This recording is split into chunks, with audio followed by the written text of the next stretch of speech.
الحمد لله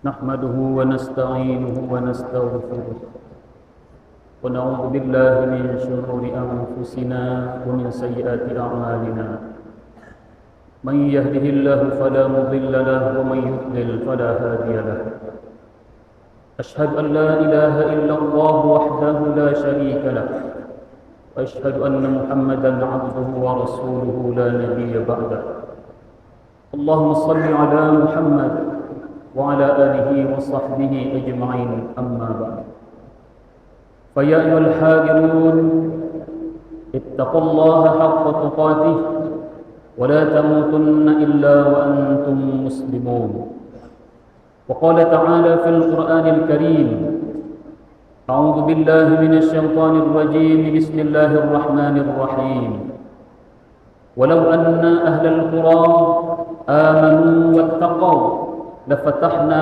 عليهم بركات من السماء والأرض صدق الله العظيم وصدق النبي الكريم ونحن على ذلك من الشاهدين والشاكرين والحمد لله رب العالمين. Saudara-saudaraku kaum muslimin, jemaah Jumat yang insyaallah kita semua dimuliakan Allah Subhanahu wa taala. Islam adalah agama yang membawa keselamatan dari dunia sampai akhirat. Oleh karena itu, peganglah Islam itu sampai akhir hayat kita. Wala tamutunna illa wa antum muslimun. Di bulan Maulid Nabi Muhammad sallallahu alaihi wasallam ini, khatib mengajak kita semua untuk mengenang kembali peradaban Islam yang pernah jaya. Islam pernah memegang peradaban dunia lebih kurang 7 abad lamanya. Dalam buku yang ditulis oleh Profesor Harun Nasution, Islam ditinjau dari berbagai aspek, disebutkan bahwa peradaban Islam pernah memegang peradaban dunia sejak dari abad ke-7 sampai abad 13, 7 abad lamanya. Kemudian peradaban Islam pernah mengalami kemunduran pula 7 abad lamanya pula, dari abad ke-13 sampai abad ke-19 Masehi. Saat ini peradaban Islam berada dalam bangun dari tidurnya yang panjang, namun belum bisa mengimbangi peradaban kemajuan peradaban barat. Saudara-saudaraku kaum muslimin, jemaah Jumat yang dimuliakan Allah Subhanahu wa taala, untuk membangun peradaban itu tidaklah mudah, tidak semudah membalikkan telapak tangan. Namun ada beberapa kekuatan yang harus kita persiapkan untuk membangun peradaban itu kembali. Yang pertama yang harus kita persiapkan adalah, yang harus kita kuatkan adalah kuatkan iman. Kuatkan iman kita. Kuatkan iman kita, kuatkan iman keluarga kita dan masyarakat kita. Sebagaimana Allah Subhanahu wa taala berfirman di dalam Al-Qur'an, "Qu anfusakum wa ahlikum nara." Ya ayyuhalladzina amanu, qu anfusakum wa ahlikum nara. Hai orang-orang yang beriman, peliharalah dirimu dan keluargamu dari api neraka. Kita masuk surga janganlah sendirian, tetapi kita mengajak keluarga kita. Seorang kepala keluarga yang sayang dengan keluarganya, apabila kepala keluarganya itu selalu mengingatkan istri dan anak-anaknya untuk taat kepada Allah Subhanahu wa taala. Bila istri kita lihat sudah masuk waktu salat, belum dia salat, suami yang baik adalah mengingatkan istrinya untuk segera melaksanakan salat. Begitu juga dengan anak-anak kita yang merupakan tanggung jawab kita. Apabila kita lihat anak-anak kita asik dengan bermain-main, sementara waktu solat sudah sampai. Kepala keluarga yang baik itu adalah keluarga yang mengingatkan anak-anaknya untuk tetap melaksanakan solat 5 waktu, tidak ditinggalkan walaupun dalam keadaan apapun.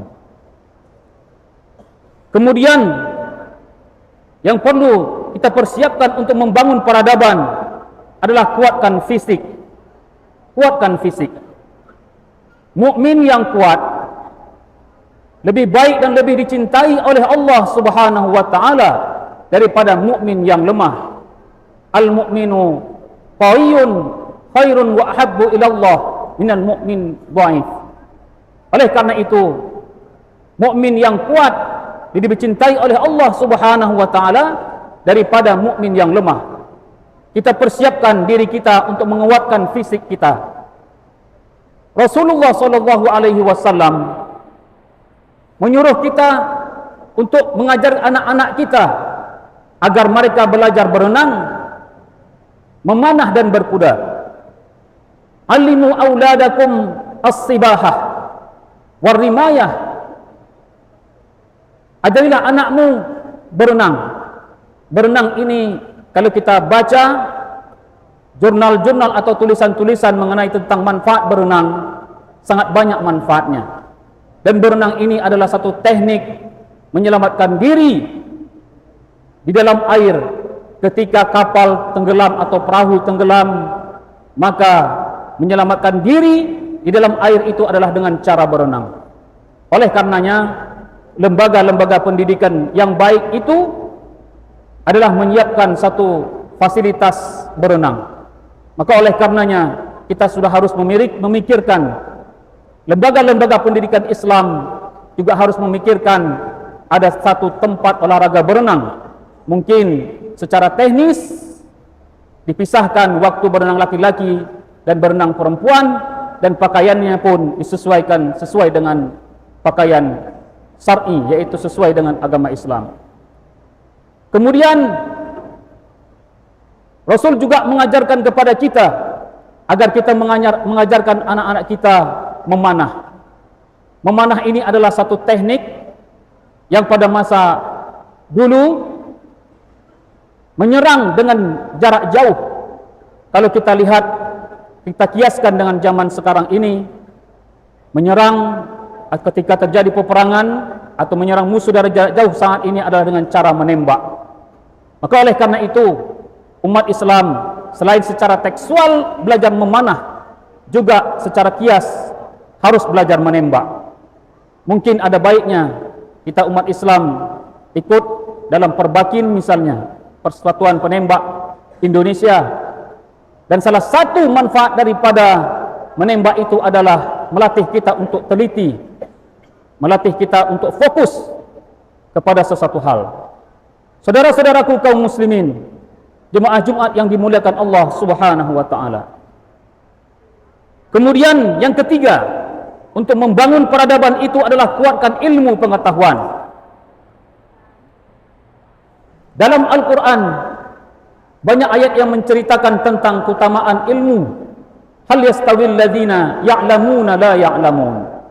Tidak sama orang-orang yang berilmu dengan orang-orang yang tidak berilmu.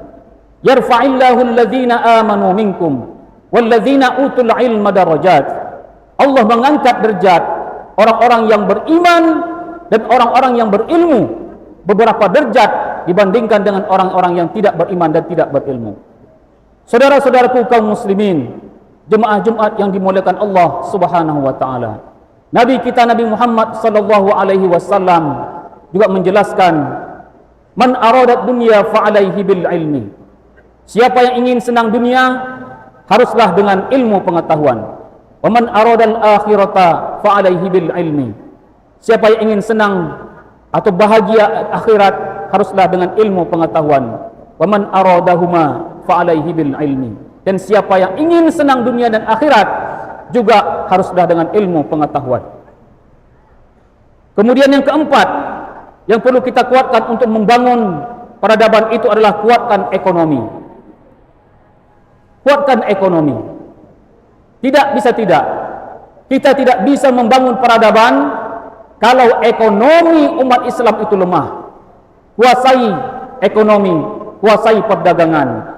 2/3 rezeki dari Allah Subhanahu wa taala di atas dunia ini adalah lewat perdagangan. Maka oleh karena itu, umat Islam harus menjadi umat yang rajin, harus menjadi umat yang senantiasa bekerja keras. Tidak boleh umat Islam menjadi umat yang pemalas, agar ekonominya menjadi baik. Dan salah satu pintu surga itu adalah babuz zakah, yaitu pintu zakat. Bagaimana kita bisa berzakat kalau ekonomi kita lemah? Bagaimana kita banyak bersedekah kalau ekonomi kita lemah? Dan salah satu yang dirindukan oleh surga itu, pintu surga itu terbuka bagi orang-orang yang suka berzakat dan berinfak dan bersedekah. Kemudian yang kelima, untuk membangun peradaban itu, kuatkan politik. Umat Islam harus kuat berpolitik. Umat Islam harus berpolitik. Nabi Muhammad SAW adalah seorang nabi dan rasul, sekaligus beliau adalah sebagai pemimpin negara Madinah. Oleh karena itu, membangun peradaban Islam itu harus dengan politik. Kalau ada yang mengatakan umat Islam jangan ikut berpolitik karena politik itu adalah kotor, politik itu tidak baik, itu adalah ungkapan-ungkapan untuk melemahkan Islam itu sendiri. Umat Islam yang punya talenta untuk berpolitik, menjadi anggota dewan, menjadi pemimpin, silakan menjadi pemimpin. Setelah menjadi pemimpin, berpihaklah untuk membangun rakyat, menegakkan keadilan, mengajak orang untuk beriman kepada Allah Subhanahu wa taala. Kemudian yang terakhir, untuk membangun peradaban itu, kuatkan personality, kuatkan sikap ramah dan tamah. Saudara-saudaraku kaum muslimin rahimakumullah, membangun kasih sayang sesama di antara kita itu amat penting. Irhamu man fil ardi wa yarhamukum man fis sama.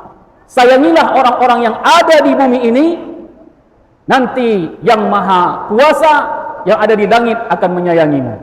Saling menyayang di antara kita, yang muda menghormati yang tua menyayangi yang muda. Itu yang harus kita perkuatkan untuk membangun peradaban. Inilah isi khutbah hari ini. Mudah-mudahan ada manfaatnya untuk kita semua. Amin ya rabbal alamin. Barakallahu li wa lakum fil Qur'anil azim wa nafa'ani wa iyyakum fihi minal ayati wadh-dhikril hakim wa taqabbalallahu minna wa minkum tilawatahu innahu huwal ghafurur rahim.